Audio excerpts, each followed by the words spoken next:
That's my hot chocolate. That's my hot chocolate.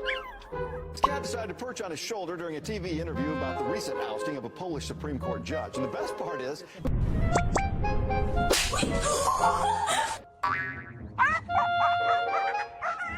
Isra, kapit! Isra!